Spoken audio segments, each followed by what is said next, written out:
Hey everybody, Dave here. Hope you're having an awesome day. So, one of my viewers recommended this, and I thought, what a great idea. I've got these leftover Citadel paint pots, and they look like the body of a robot, so I thought, I gotta try it. And really, all you hobbyists out there that use Citadel paints, I hope every time you see one of these, you're like, I gotta make a robot out of that. So, come on, let's do it.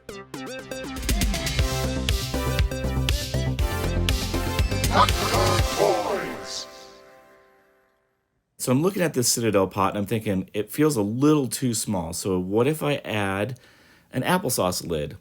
And I still don't love that, so I have a taller bottle of this Nuln oil that I can use. It's scrap.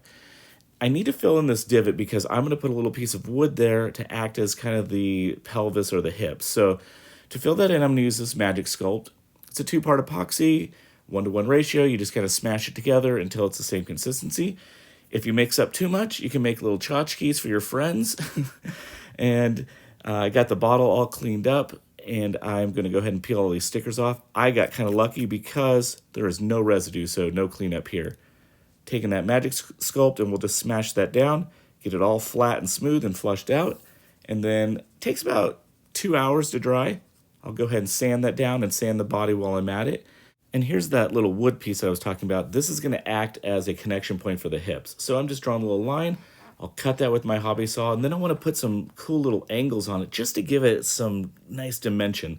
I'm going to take this to my garage on my belt sander. I sanded those off at an angle, and I think that's going to work pretty nice.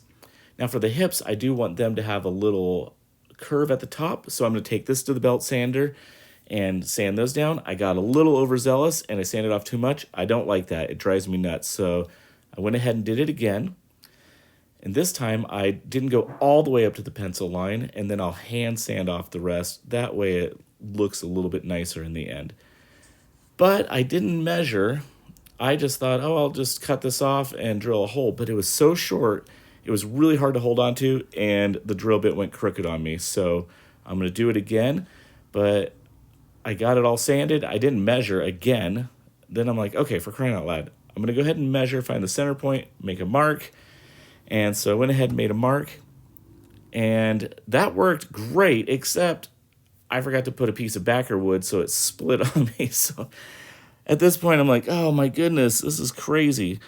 I'm just double checking that it's lining up right. And so that looks good. So here's my boneyard of hips. And I finally got two to work. Sometimes just slowing down and thinking through it, that's the way to go. But we're not done with some tragedy yet. It's not really tragedy, but I put this little plastic rod through, lined it up, and I realized I had drilled my holes too low, so the hips are touching the bottle and not the connection point. So I had to go back in and sand all those off. It took a little bit of time, but I eventually got it to work. All right, so now for the legs, I'm going to use some just wood strips. I got these at Hobby Lobby, and I got them for 40% off. Use your, well, I don't use coupons, but they were on sale. So I cut two little pieces, and I'm going to just go ahead and super glue those on. And then once those are super glued on, I'll be able to kind of build out the rest of the legs. All right, so that's looking good. Now for the ankle, I want a cool little taper. So I drew out all these little lines, and I'm going to go sand it in the garage, and then I realized I can't sand. I got to have the lines going the other way. So I redrew it, just hit those on the belt sander, and that worked out pretty great. For the foot, I'm going to use this popsicle stick as kind of the base, and then that little piece of thinner wood as a second step, and I'm going to glue all those together. And then after I glue that together, I'm going to use this polystyrene rod to act as a ankle connection point. And then I thought if I do little polystyrene tread on the bottom of the shoe, that could be kind of cool. So I glued those all down, and once that dried, I just took my model snips and I just snipped them off one at a time, flush as I could. And then once I got those snipped off, I just took a sanding pad, sanded those off, got it nice and clean. Done some measuring here. I'm gonna poke some little holes to get a little starter for the drill. And then I'm gonna use, again, this little rod here to kind of assemble it all. Got my holes drilled, plug those in, snip that off, and then I'll get the foot here, line that up. I might snip this a little bit shorter, but that's about what I'm looking for right there. Okay, remember that boneyard of hips? I had a clever idea. I thought, what if I tape two pieces of wood together, sand that at the same time, drill the hole at the same time, and cut it at the same time? And what do you know? It worked. That's awesome. All right, so now I got to find the center point for the shoulders themselves. I drilled a hole, and now I can put that rod all the way through, and it holds the shoulders in place.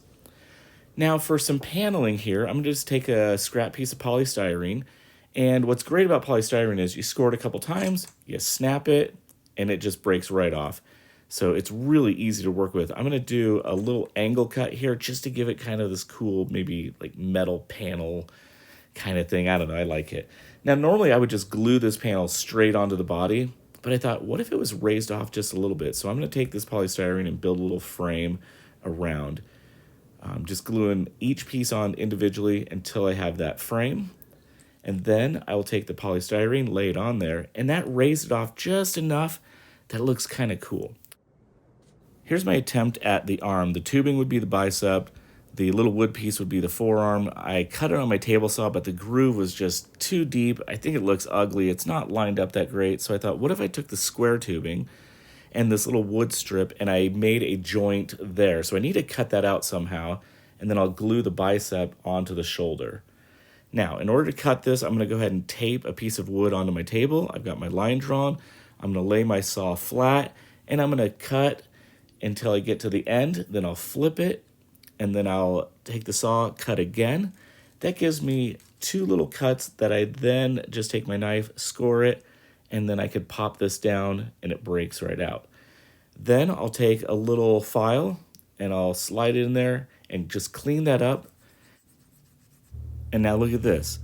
It slides right in. I drilled a hole. I'm taking my plastic rod, sliding that through. And look at that. It hinges right at the elbow. That's really nice. So I glued that all together. I did put a peg in there to help hold it. I've got this little Gundam piece. I want to use that as the eye. So I'm going to just use my X-Acto knife here, or the scalpel, to start a little hole. And then once I got the hole started, I carefully and slowly, I know I need to get some step bits. I haven't got them yet, but maybe for my birthday I'll get some. I got my hole drilled there, and then this eye pops right in. Got that all lined up how I like it. That's looking good. Now for the hands. I want the hand to be able to hold a gun. So instead of trying to scratch build a hand, I'm going to salvage some parts from a figure that I found at a yard sale for 50 cents. So in order to get these hands off, what I'm going to do is I'm going to soak this in hot water for about a minute and a half. And then I'll just take these little pliers and off come the hands. Perfect. Now, I kind of got lucky because this polystyrene tubing, the peg pushes, pressure fits in there perfectly. Then that polystyrene slides right into the square tubing perfectly. So really, all I need to do is glue this in place, and the hands and the wrist will turn and rotate and have full articulation. So this is a happy day for me. Here I'm just taking a couple of extra little bits of polystyrene and just adding some detail and dimension to the arm itself. And then I'll take the glue, and I'm going to glue in the peg and snap that off. I'll sand that down, and this is looking pretty great. For the shoulder, I'm going to take another little piece of polystyrene, and I folded it in half, and it actually broke. I found if you actually take the thin set glue and smear it on there, it makes it a little bit more pliable. I drilled a hole in the waist here. I've got two magnets. I'm going to glue that magnet in the wood, and then this other magnet will go into the body, and I should be able to have some articulation on the body. Now, I always like to put an X so I remember how the magnet clicked together, so that part will go into the body itself. So I drilled a little hole, got some glue in there. X is going to go into the body. I'll drop that in, and that looks really clean. I like it. Got some great articulation here. The waist is turning, the arms move up and down, really liking that. Now, I wanted to add a backpack onto this, but it's not quite fitting, so I need to sand that. I'm just going to put some sandpaper around a Citadel bottle and just kind of sand it until it fits the shape. I primed it gray, and then I painted everything white, and I'm going to try this little stippling with sponge. You dip it in black paint, just dab it around. I'm going to slap on some of my custom-made decals that I used. I've done this in the last couple builds, so you can check that out. And paint the bottom of the shoe silver. Here's some of the chipping on the leg. I'm going to continue on the chipping on the arm here. I put a wash over the entire thing. You just lather it on, wipe it off. Not sure if I needed to do this wash or not. The chipping might have been enough, but either way, it gives a little bit of dimension to it. And I'm going to just wipe off the excess there. And I've got a couple of little extra things, maybe add a red there, a couple little things there, maybe some rust, and we're going to call this one done. This was definitely one of those builds that I learned a ton on. I'm not a huge woodworker, and I know those of you that are woodworkers are looking at this going, yeah, we know. But nevertheless, I think using the wood just to think through how to build the legs, the arms, I love how they articulate. The paint job turned out pretty nice.